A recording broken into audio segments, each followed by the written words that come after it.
Je suis une artiste multimédia basée à Barcelone. Je m'occupe principalement de l'art vidéo. J'essaye de concilier la pensée conceptuelle de la philosophie et la littérature avec la matérialité de la pratique artistique.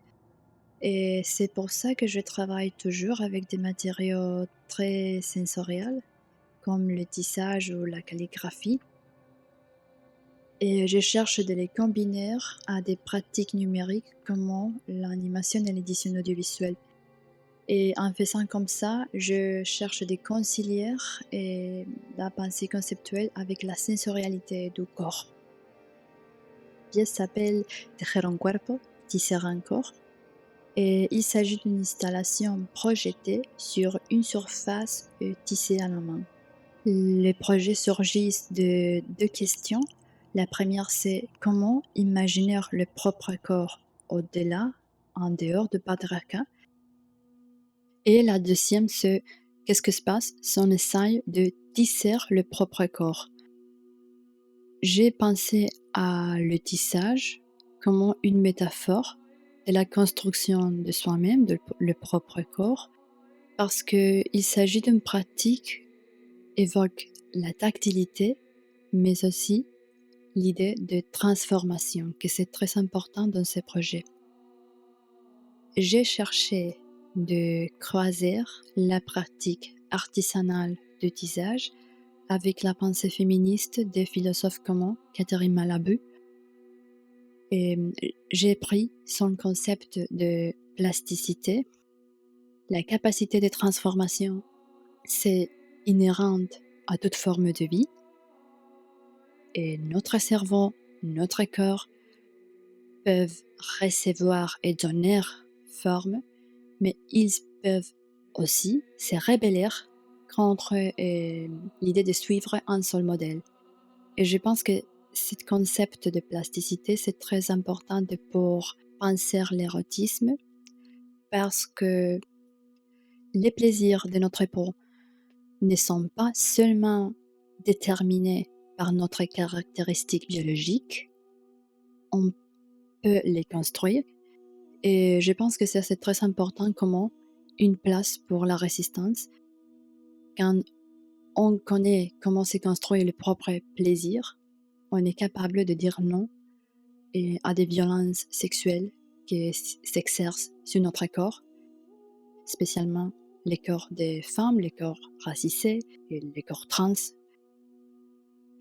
C'est pour ça que l'image de la peau, c'est très récurrent dans les projets, l'image de la peau en métamorphose, c'est ça qui m'intéresse. J'ai pris aussi la pensée de Paul B. Preciado, c'est très semblable à celle de Catherine Malabou, mais il souligne que la liberté des corps, ce n'est pas une chose que quelqu'un nous donne, c'est une chose que nous devons construire. Et c'est un processus très heureux, ce n'est pas un processus de souffrance, même si c'est compliqué et il faut affronter beaucoup de choses, mais c'est un processus heureux.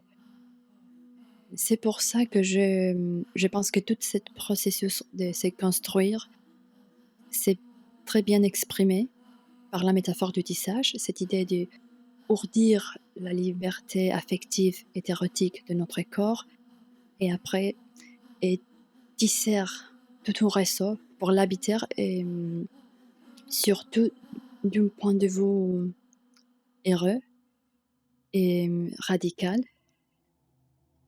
Finalement, je pense que ce processus de découvrir le propre érotisme, le propre corps, ça veut dire aussi d'explorer des sensations et des idées qui peuvent nous confronter à la peur de l'inconnu, parce que par exemple, il y a beaucoup de sensations que nous n'avons pas pu explorer auparavant et qui sont généralement considérées comme des tabous.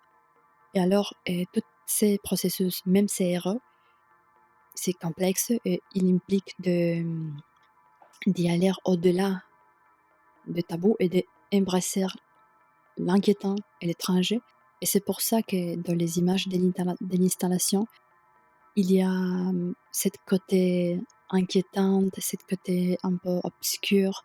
mais c'est toujours là pour reconnaître cette nuance de notre désir et pour l'embrasser dans cette processus d'y aller rechercher la propre liberté et de trouver, la propre vie et devenir soi-même et vivre autrement et imaginer un autre futur.